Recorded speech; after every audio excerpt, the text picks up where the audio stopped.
Bom dia a todos. Meu nome é Samuel, sou preceptor da Residência de Medicina Interna do HC FEMUSP. Vamos dar início a mais uma aula do nosso programa teórico, todas as terças-feiras de manhã. Fico feliz de ver que tem muita gente presente, com certeza mais vão entrar aí na sequência. Hoje o nosso convidado é o Dr. Fábio Fernandes, que gentilmente vai ministrar aula sobre doença de Chagas, com foco na cardiopatia chagásica. Ele que é diretor do grupo de miocardiopatias do INCOR. Doutor Fábio, primeiramente, em nome da preceptoria, da supervisão, professora Patrô, professor Shin, eu queria agradecer a sua disponibilidade. Aí o senhor fica à vontade para começar a aula. Muito obrigado.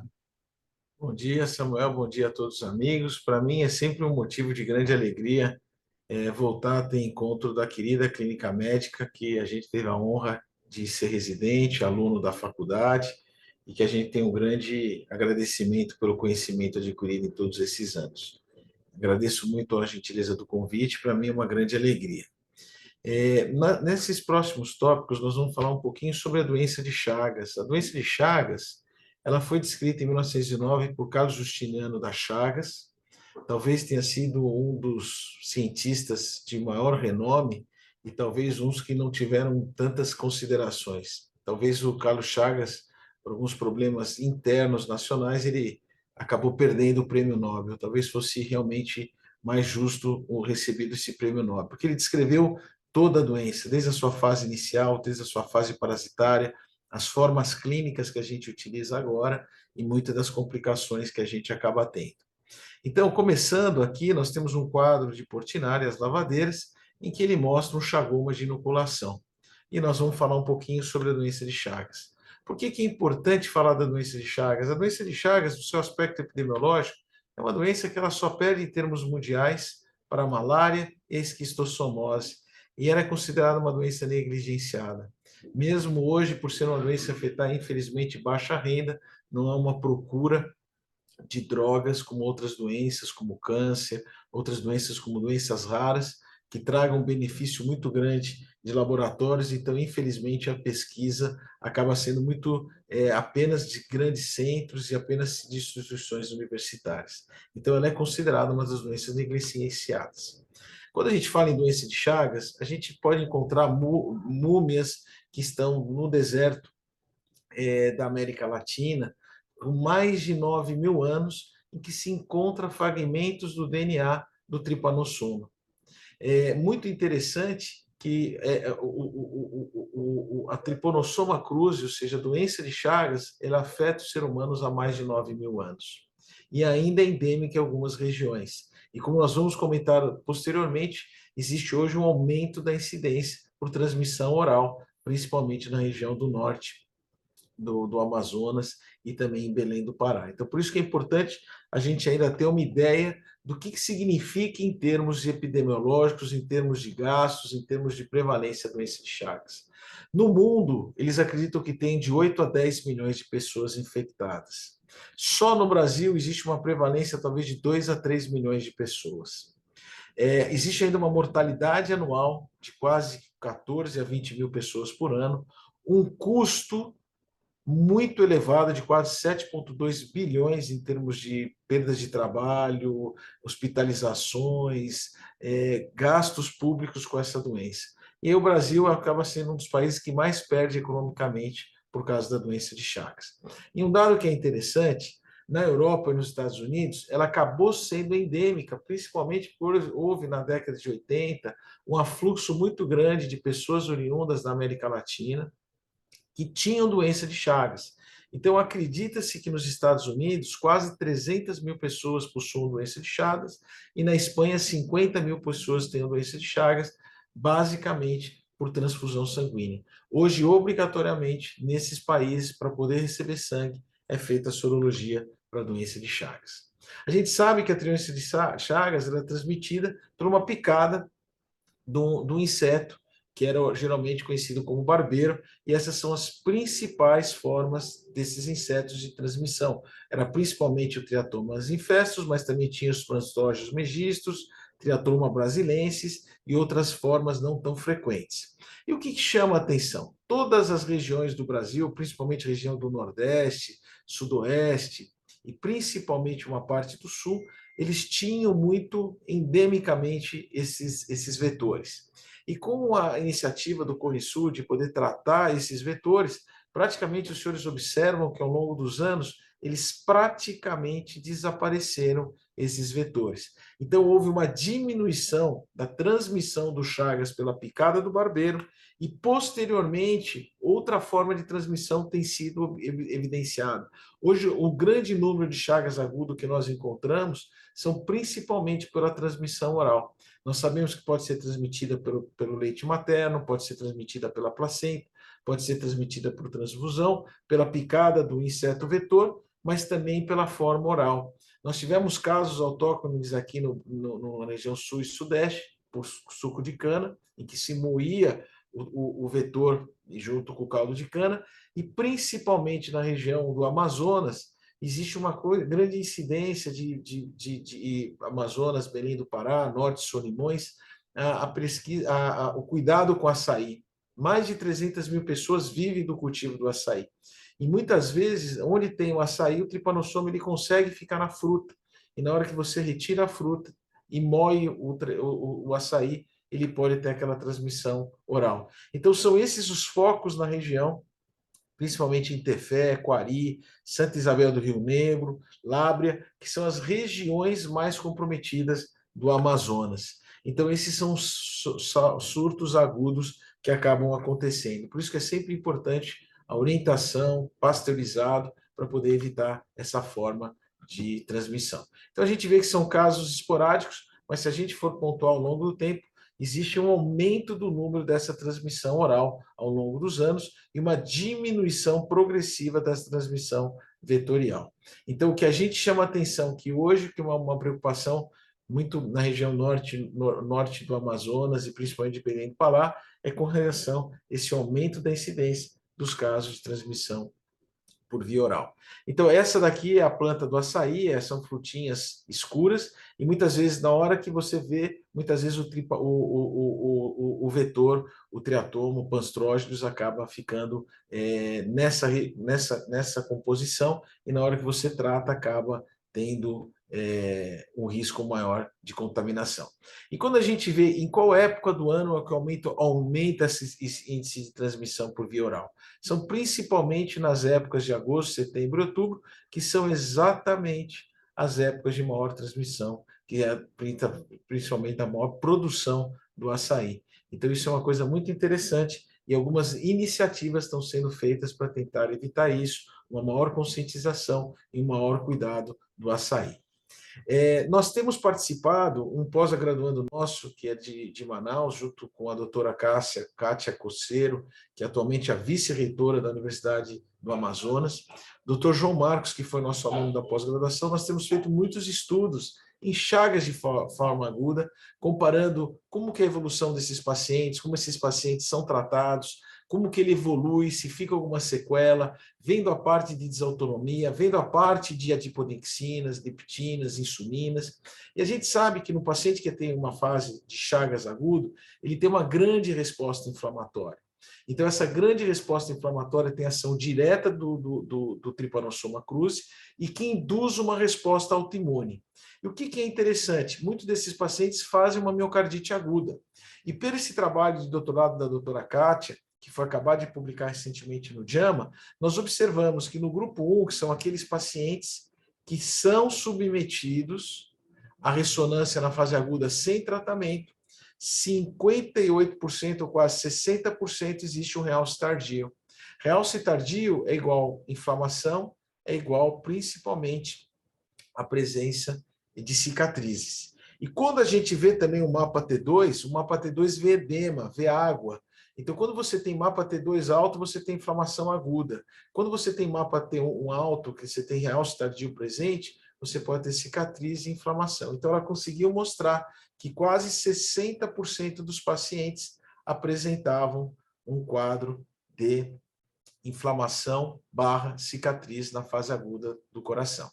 E esse grupo de segmento a longo prazo, quase 70% dos pacientes mantém esse realce tardio após um ano de tratamento.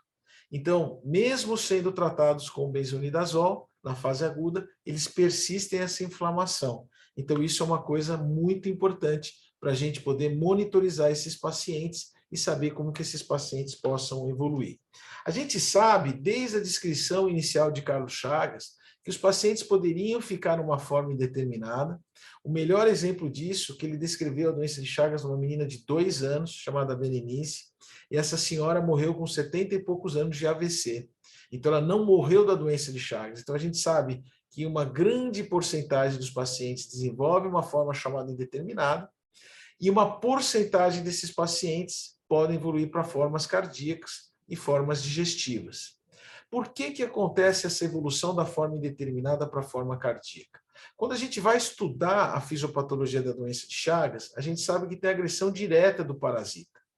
A gente encontra fragmento do parasita presente muito tempo depois, em vários tecidos, como eu vou mostrar adiante para os senhores. E essa lesão direta do parasita, ele pode levar a necrose e até mesmo a apoptose de células cardíacas. Posteriormente, tem uma fase que a gente tem uma diminuição do parasitismo no sangue, porém, a gente encontra muitas alterações imunológicas. Então, existe uma inflamação sistêmica, vários sistêmicas são induzidos, e uma resposta que ela é muito mais agressora e uma resposta que é mais comedida, e que muitas vezes determina que tipo de resposta de agressão ou de recuperação esse paciente vai ter, são fatores genéticos, são cepas do parasita, fatores ambientais e, posteriormente, tratamento, que nós vamos comentar. Uma outra parte dos pacientes também apresenta muito disfunção microvascular. A microcirculação geralmente é comprometida. Muitos pacientes com doença de Chagas, eles fazem aneurisma apical. E uma das fisiopatologias desse aneurisma apical é uma disfunção microvascular. Desde as descrições iniciais do próprio Carlos Chagas, ele já chamava a atenção que existia um comprometimento do sistema nervoso autônomo, tanto simpático como parasimpático. E essas alterações do sistema nervoso simpático e parasimpático, elas fazem parte da fisiopatologia de alterações digestivas, como principalmente megacólon, megaesôfago, principalmente disfunção cardíaca e presença de distúrbios de condução, bem como arritmias ventriculares complexas. Então, o que determinará esse paciente ficar numa forma indeterminada para a forma cardíaca são todas essas alterações. E por que é importante falar da persistência do tratamento do parasita no organismo? Uma vez que hoje tem se falado muito no tipo de tratamento etiológico da doença. Não é só tratar a consequência da doença, mas sim tratar o tratamento etiológico. Então, se a gente for observar por PCR, nós podemos encontrar até 57% presença de fragmento do parasita no coração. E essa presença do fragmento do parasita no coração, ele pode levar a uma indução de uma resposta imune autoreativa, uma resposta imune autoinflamatória, uma resposta imune autoimune. Então, isso é muito importante, que o parasita pode desencadear e pode persistir desencadeando isso. Outros locais, como adrenais, podemos encontrar uma alta taxa de reinfecção após transplante de coração, 75%, quando você imunossuprime, volta a se encontrar no parasitemia, transplante de fígado e transplante de rim, mostrando que mesmo a gente não tendo evidência das parasitemias circulantes, ele se encontra em vários tecidos. Isso é importante para pensar posteriormente no futuro. Quando a gente fala o que vai fazer um equilíbrio ou um desequilíbrio da resposta inflamatória, como eu comentei, para a cura ou para a agressão dos tecidos, uma coisa é a carga parasitária. A segunda coisa são cepas do parasita. Existem cepas mais agressivas do que outras. O tempo de infecção. E principalmente hoje a gente fala muito do componente genético, um polimorfismo de genes ligados à atividade inflamatória de citocinas e quimiocinas, que podem definir a evolução do processo inflamatório. Esse é um trabalho muito interessante que foi conduzido em conjunto com a professora Esther Sabino, em conjunto também com o nosso grupo aqui de miocardiopatias, que foi o estudo REDS. O estudo REDS foi um estudo muito interessante, em que ela pegou doadores do banco de sangue, que eram soro negativo para a doença de Chagas, doentes que eram soro positivo para a doença de Chagas, e nós pegamos uma corte aqui do grupo de miocardiopatias do INCOR com cardiopatia chagásica. E esses pacientes foram seguidos ao longo de muitos anos. E esse estudo REDS trouxe grandes informações para o estudo da doença de Chagas. Então, o que a gente observa? Que aquele paciente que apresenta disfunção cardíaca, ele logicamente tem mais agressão, tem mais troponina, tem mais NT-proBNP, que são marcadores de agressão, que é a troponina, e marcadores de insuficiência cardíaca. E quando a gente vai dar uma olhada em termos principalmente de fração de ejeção, a gente consegue encontrar que aqueles pacientes que apresentam agressão têm uma pior massa, têm uma pior remodelamento, e principalmente quando a gente considera os pacientes que tinham mais dilatação, pior fração de ejeção, e quando a gente vê com a carga de PCR, com o nível de PCR, a gente vê que quanto maior o nível de PCR, maior o remodelamento, pior a fração de ejeção ventricular, pior a fração de ejeção ventricular e principalmente o índice de massa, mostrando que sim, a carga parasitária tem um efeito, ou seja, a presença do parasita tem um efeito na função ventricular. Considerando posteriormente esse trabalho, que foi um trabalho publicado no Circulation, também uma continuação do estudo REDS, que o grupo fez parte, nós observamos aqueles indivíduos que eram soronegativos, os soros positivos e os pacientes com a doença de Chagas, mostrando que realmente a doença de Chagas é uma doença extremamente grave, com prognóstico bem reservado. Mas o que chamava atenção? Que no grupo de seropositivos observaram-se maior número de mortes e maior possibilidade de evolução para miocardiopatia do que comparado aos soronegativos. Então, esse foi um trabalho muito interessante. E uma das conclusões que ela acabou concluindo foi que os títulos de anticorpos anti-Trypanosoma cruzi se correlacionaram com o prognóstico dos pacientes, mostrando mais uma vez a importância do parasita na etiopatogenia, na fisiopatologia da agressão miocárdica nesse tipo de paciente, mostrando que aqueles pacientes que já tinham cardiopatia, tinham pior prognóstico, e aqueles pacientes que eram soropositivos e que tinham maior título, tinham maior evolução, mostrando a importância disso na fisiopatologia do problema. Então, nós sabemos que o que acontece? Quando o tripanossoma entra, nós temos um controle dessa parasitemia em qualquer doença parasitária. Então, nós temos aquelas células apresentadoras de antígeno, que elas vão induzir uma resposta inflamatória através da produção de citocinas, que vão estimular principalmente as células citotóxicas CD8 e as células que produzem anticorpos, que são as CD4, além disso, as células NK, são as natural killers. Então, naquele paciente que existe um controle da parasitemia aguda, ele consegue se autorregular entre o agente e a resposta imune, ele consegue ficar estável, são aqueles que produzem mais interleucina 10, que conseguem ter uma resposta imune bem determinada, que provavelmente são esses pacientes que vão evoluir para uma forma indeterminada. Já aqueles pacientes, através dessas células, produzem muito mais TNF-alfa e interferon-gama e menos interleucina 10, tem uma resposta inflamatória não regulada e, consequentemente, tem mais agressão dos tecidos e, consequentemente, evoluem para as formas cardíacas. Então, isso é interessante que quando a gente observa os estudos realizados pelo grupo da doutora Esther Sabino, em que nós fizemos parte, o que chama a atenção? Aqueles indivíduos que têm mais interferon, mais interleucina 6 e principalmente interleucina 1 beta, são aqueles pacientes que podem ter pior evolução. Já aqueles pacientes que modulam mais a interleucina 10, são aqueles que modulam menos a interleucina 10, são aqueles pacientes que têm mais agressão miocárdica. Então, hoje a gente sabe que a resposta imune pode ser modulada pela altos níveis de interleucina 10, menos agressão, e por outro lado, interferon gama mais alto e principalmente TNF mais alto, maior probabilidade de agressão. E esse também é um outro trabalho que foi conduzido pelo professor Edécio, em conjunto também com o grupo de miocardiopatias aqui do INCOR, em que foi interessante? Em que ele testou vários perfis genéticos, vários polimorfismos genéticos de vários genes foram testados. E os senhores observam que em vermelho, aqueles pacientes que apresentavam mais cardiomiopatia eram aqueles pacientes que tinham maiores perfis de genes estimulados. E quais eram esses genes? Eram genes que principalmente estimulavam as células NK e principalmente os linfócitos TCD8.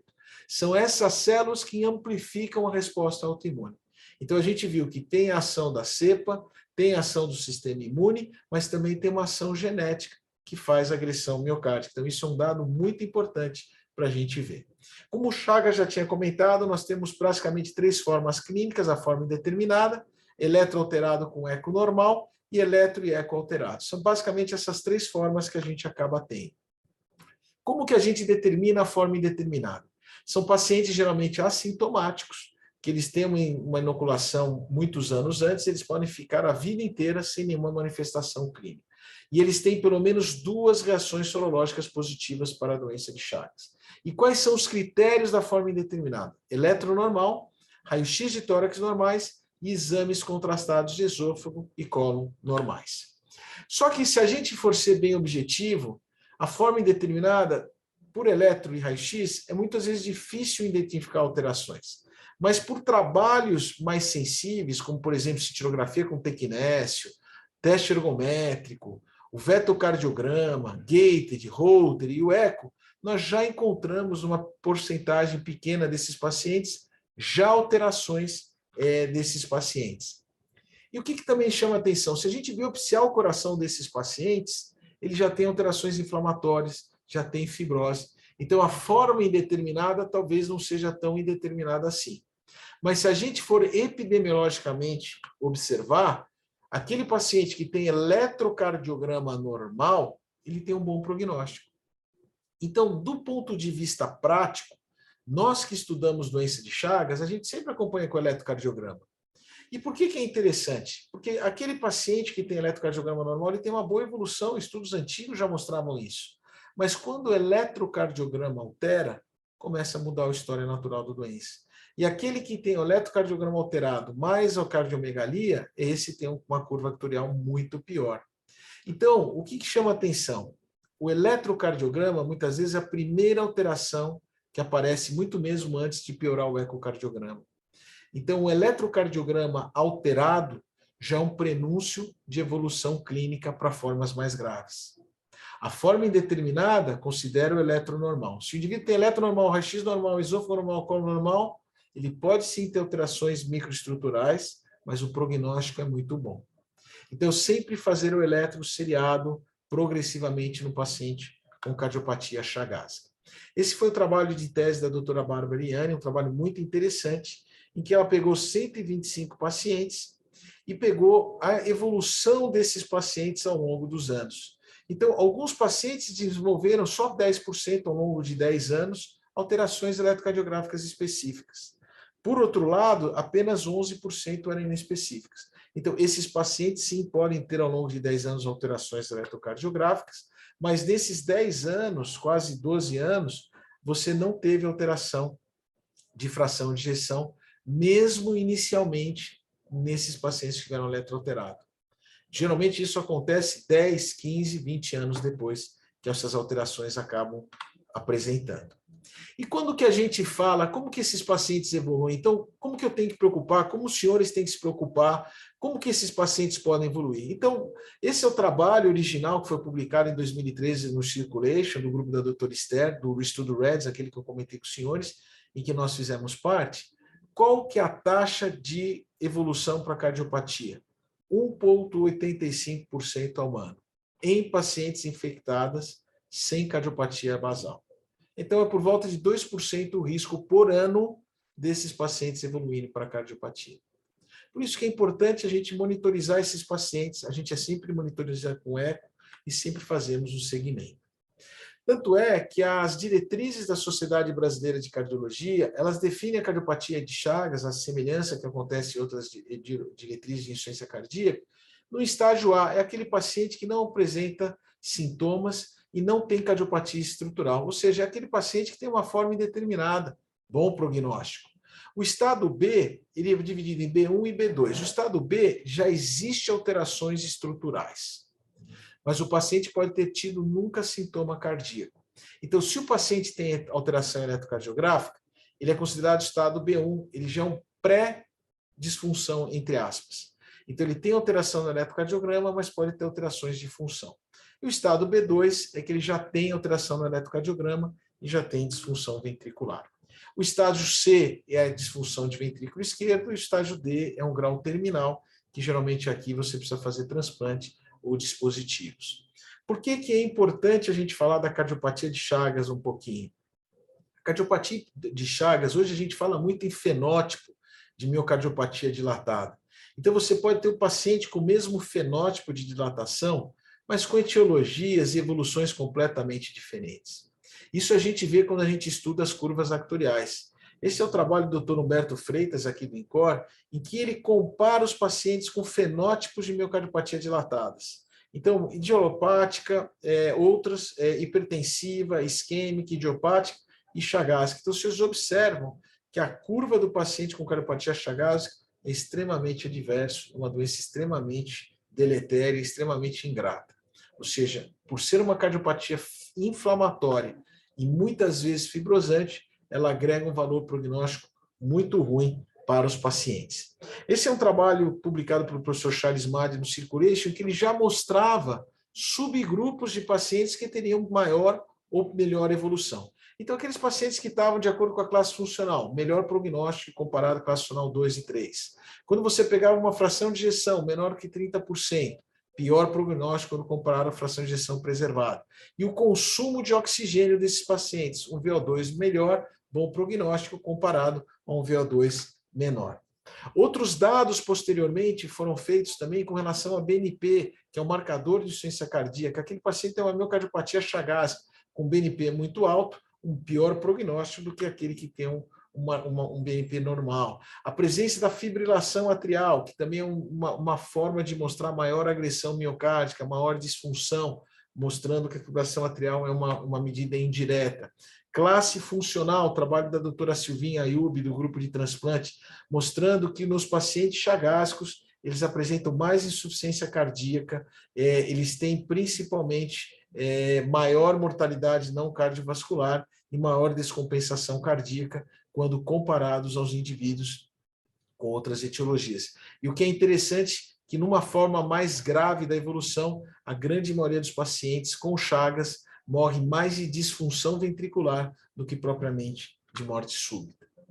Posteriormente, o professor Anis Rassi, ele fez um score de risco para tentar pontuar quais seriam aqueles pacientes de maior gravidade. Aquilo ali que o professor Charles, a doutora Silvia e o doutor Humberto já estavam comentando, ele acabou resumindo num score, que nada mais é do que a classe funcional, a cardiomegalia, a disfunção no eco, TVNS no Holter, diminuição da amplitude do QRS e indivíduos do sexo masculino.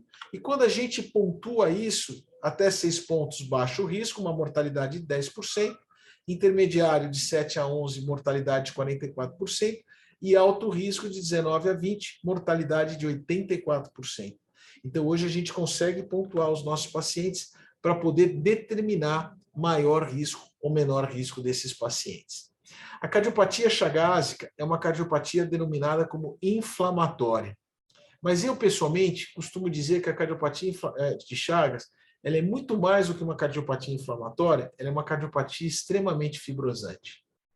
Então, essa inflamação, ela induz uma resposta autoimune, ela induz uma resposta que a consequência fisiopatológica é a fibrose. E essa fibrose vai determinar distúrbio de condução, essa fibrose vai determinar disfunção ventricular, e essa fibrose vai ter mecanismos de reentrada, automatismo e, consequentemente, arritmias ventriculares. Então, nós podemos ver um indivíduo que aqui, por realce tardio, não tem fibrose, um indivíduo que tem um realce tardio, principalmente na porção apical, indivíduos que têm pontos de fibrose miocárdica ao longo do miocárdio, e um indivíduo que tem uma fibrose miocárdica em branco aqui, que nós observamos extremamente fibrosante, mostrando que a evolução desses pacientes muitas vezes depende desse grau de fibrose. O professor Rochit, do grupo de ressonância do INCOR, fez um elegante trabalho mostrando a carga de fibrose avaliada pelo realce tardio com as formas clínicas evolutivas da doença. Então, o indivíduo que tinha forma indeterminada, praticamente ele tinha pouquíssima fibrose, 0,9% de fibrose. Já o indivíduo que tinha doença de Chagas com disfunção, tinha 16% de fibrose. E o indivíduo que tinha taquicardia ventricular, 25% de fibrose, ou seja, a fibrose é um marcador, como eu comentei, de disfunção e um marcador de arritmias ventriculares. Além disso, também essa carga de fibrose se correlacionava com a classe funcional. Aqueles indivíduos que tinham maior quantidade de fibrose miocárdica tinham pior classe funcional do que comparados àqueles que estavam em classe funcional 1. E essa quantidade de fibrose ela se correlacionou diretamente com fração de ejeção. Ou seja, quanto maior a carga de fibrose, pior a fração de ejeção. Era inversamente proporcional à fração de ejeção. E o que chama atenção também, os segmentos comprometidos como marcadores, ou seja, quanto mais segmentos com fibrose, pior a evolução clínica desses pacientes. Então, isso é uma coisa muito interessante e nós cada vez mais, com técnicas mais elegantes de você poder definir o interstício ventricular, nós conseguimos realmente comprovar todos os estudos feitos anteriormente pelo professor Rochite. Recentemente, nós tivemos a oportunidade de participar junto com o professor Otávio Coelho Rizzi, nosso querido amigo, junto com o professor André Espósito, da Universidade da Unicamp, em que ele fez um elegante trabalho com técnicas novas de ressonância.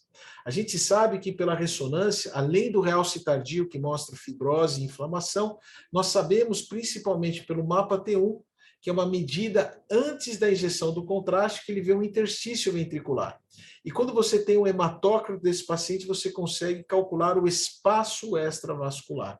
Então, consequentemente, você consegue definir a quantidade de fibrose, o interstício que tem esse paciente. E, elegantemente, ele conseguiu pegar os casos que eram submetidos a também indicações de transplante cardíaco, e ele definia pela ressonância, aqui é tricômico de Masson, em azul a gente vê a carga de fibrose, o espaço extravascular e o mapa T1, e ele conseguiu correlacionar o tamanho do diâmetro do cardiomiócito e a quantidade de fibrose com a disfunção ventricular, maior risco, maior mortalidade.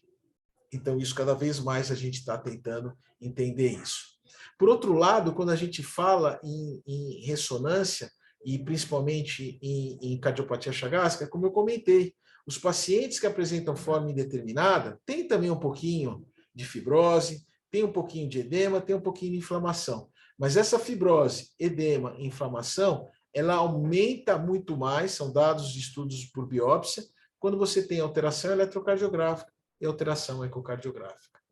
Hoje, nós conseguimos, de uma forma não invasiva, mostrar que esses pacientes também apresentam inflamação.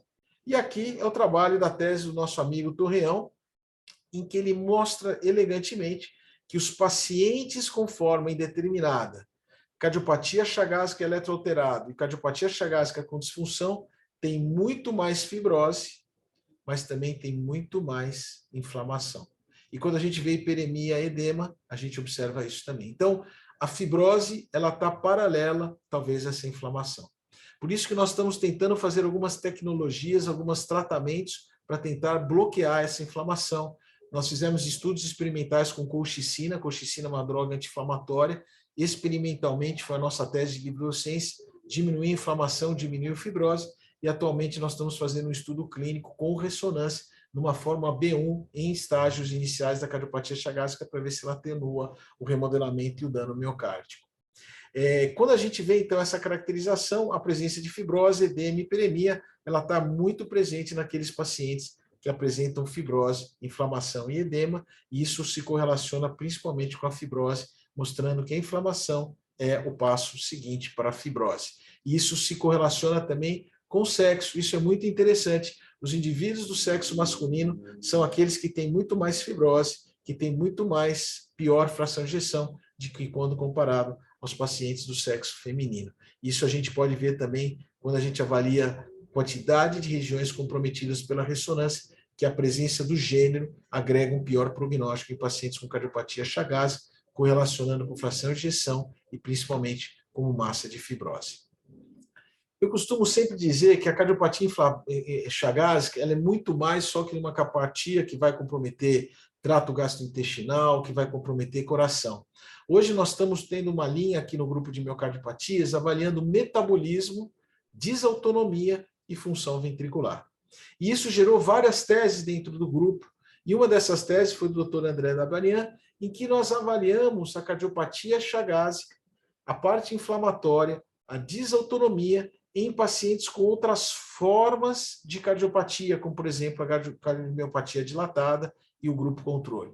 E o que chama atenção? A gente sabe que o paciente que apresenta insuficiência cardíaca, ele apresenta uma hiperinsulinemia, ele apresenta muitas vezes o risco de diabetes. Então, a presença de insuficiência cardíaca é um marcador de alterações lipídicas, de adiponectinas e leptinas. Mas o que chama atenção? No grupo chagásico, ele tem baixa insulina. E essa insulina se correlaciona com disfunção autonômica. Muitas vezes o pâncreas ele pode ser comprometido pelo tripanossoma. Tanto na fase aguda a gente observa isso, que esses indivíduos têm baixa insulina. E a gente sabe também que o tripanossoma pode entrar dentro do tecido adiposo e eles podem alterar a produção de adiponectina. E o aumento da adiponectina pode diminuir a insulina. Então, outras teses também, como foi do Dr. João Marcos Barbosa, ele mostrou que tem alterações de adiponectina relacionadas também com a alterações do sistema nervoso sistêmico, mostrando a complexidade que é uma cardiopatia chamásica. E um dado interessante, se a gente observar que esses doentes têm baixo índice de aterosclerose, sempre a nossa teoria, quando a gente passava nos laboratórios de miocardiopatia, o Chagas não faz doença coronariana. Já existem teses com angiotomografia mostrando que a carga aterosclerótica pelo mesmo índice de score de Framingham, é menor do que comparadas às outras etiologias de insuficiência cardíaca. Porque talvez eles façam pouca insulina, mais adiponectina, então teria uma resposta teoricamente protetora. E hoje nós temos tentado, através de biomarcadores, identificar indivíduos chagásicos com uma maior propensão a desenvolver insuficiência cardíaca, baseado naquela premissa de inflamação e fibrose. E nós desenvolvemos um trabalho junto com a doutora Esther Sabino, em que tenta se identificar um desses biomarcadores, que é a galectina 3. A galectina 3 é um marcador de fibrose e inflamação. E a gente tem pacientes que apresentam fenótipo de galectina 3 aumentado. Então, a galectina 3, ela medeia via espiroaldosterona fibrose e inflamação. E ela é produzida por macrófagos ativados. E 50% dos pacientes chagásicos apresentam macrófagos dentro das células cardíacas durante o processo inflamatório. Então, a nossa ideia é, será que se a gente pegar um grupo de pacientes chagásicos sem disfunção, um grupo de pacientes chagásicos com função preservada, mas eletroalterada e função preservada, e um grupo com disfunção, será que essa galectina é alterada? E nós observamos que sim, a galectina era um marcador de disfunção nesses pacientes. E o mais importante ainda, no grupo que tinha disfunção, ela foi um marcador que aumentou 16 vezes o risco de morte ou transplante no grupo que tinha disfunção.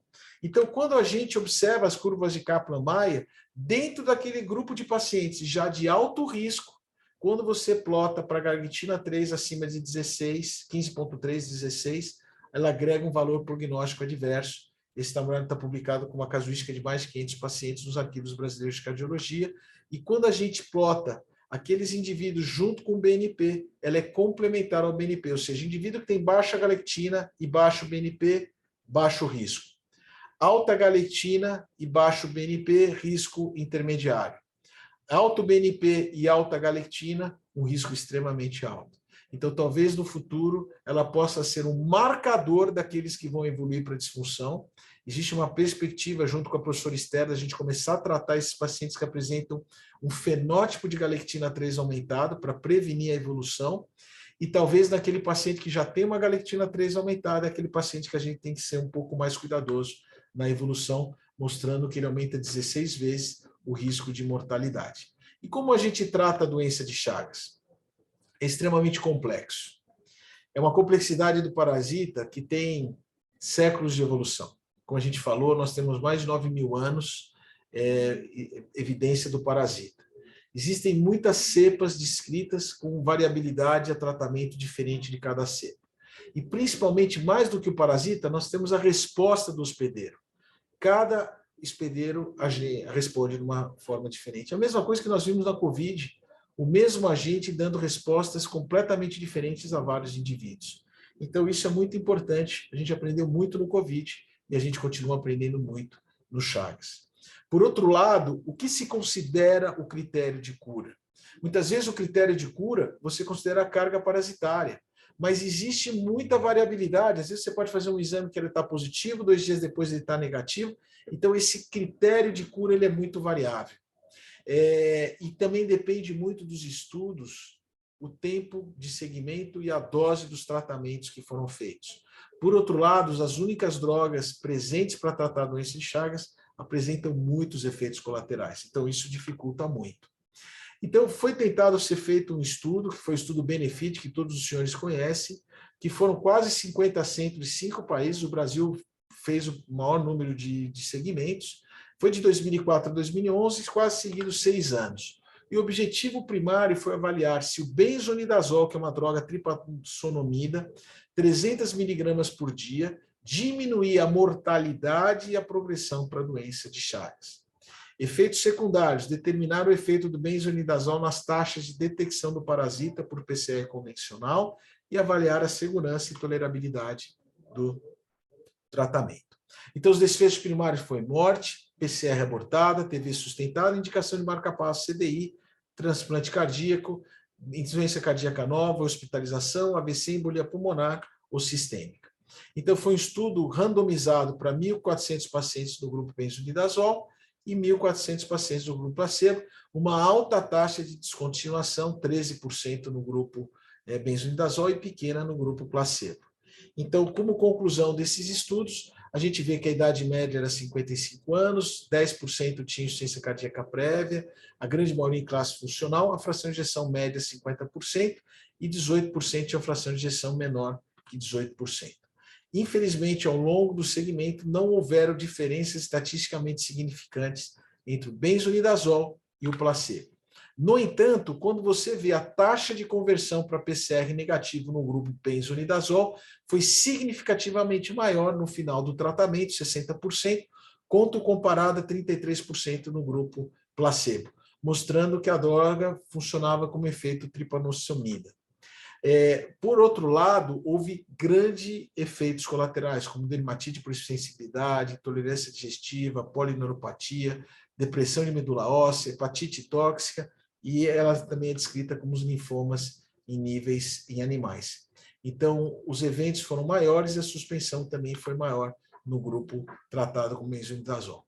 Então, talvez a conclusão desse estudo, que a terapêutica tripanossomida com benzonidazol em pacientes que já apresentam um fenótipo de disfunção importante, não diminui a disfunção em 5 anos de tratamento. Quando que é recomendado, de acordo com dados do Ministério da Saúde, para tratar os pacientes? Nos pacientes com fase aguda, inclusive infecção congênita. Na fase crônica, se são infecções recentes em crianças e adolescentes com idade menor que 18 anos. E sempre assistência individual, principalmente na forma indeterminada, forma cardíaca sintomática, forma digestiva, é muito discutida. Isso vai dar um grande debate na diretriz que vai ser lançada em maio. E em caso de infecção acidental, no paciente transplantado e reativação imunodeprimidos. Então, essas são as indicações clássicas de acordo com o Ministério da Saúde para tratar. Dados do estudo Samitrop, do estudo feito pela doutora Esther Sabino, doutor Antônio Ribeiro, de Minas, eles mostram de 1.813 pacientes com alterações do eletrocardiograma, 400 pacientes foram tratados comparados aos controles. E o que ele observou? Menor mortalidade, menor alterações no eletrocardiograma, menores alterações de NT-proBNP e menor PCR. Talvez, se a gente tratar esses pacientes de uma forma pré-clínica, que não tem tanta fibrose, porque depois que tem fibrose, não adianta tratar o parasita já fez o dano que ele precisava, a resposta imune já fez o dano que ele precisava. Então fica a questionamento, será que talvez naquela forma pré-clínica não foi estudo placebo controlado? Então a gente interroga essa coisa.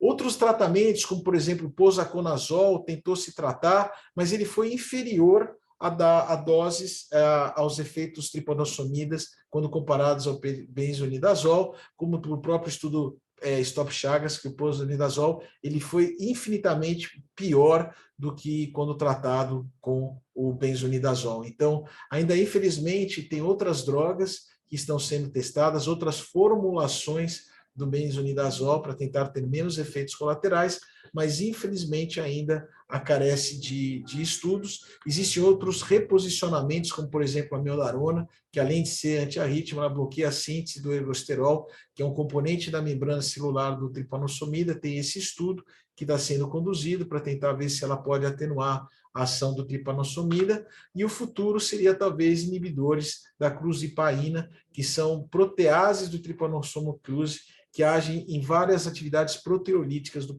tripanossoma.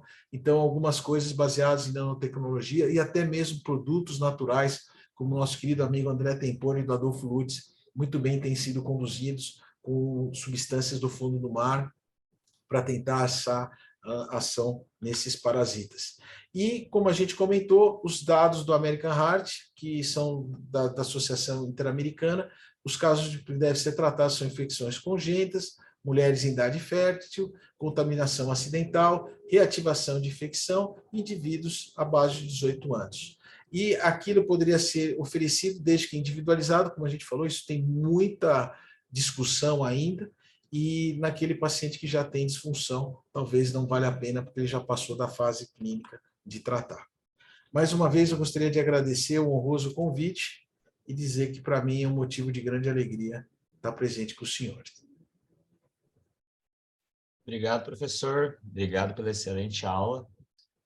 Devo dizer que eu mesmo sou uma pessoa que precisei estudar Chagas recentemente e eu nunca ia conseguir puxar uma revisão tão ampla da literatura como o senhor fez, obviamente, e vai ajudar a gente bastante. Inclusive, temos alguns casos de Chagas no ACMG e no AGD, eventualmente.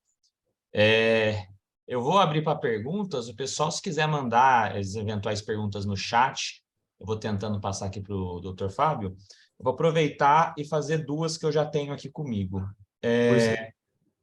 Queria perguntar para o senhor, então, qual o valor do teste ergométrico no segmento dos pacientes com cardiopatia chagásica?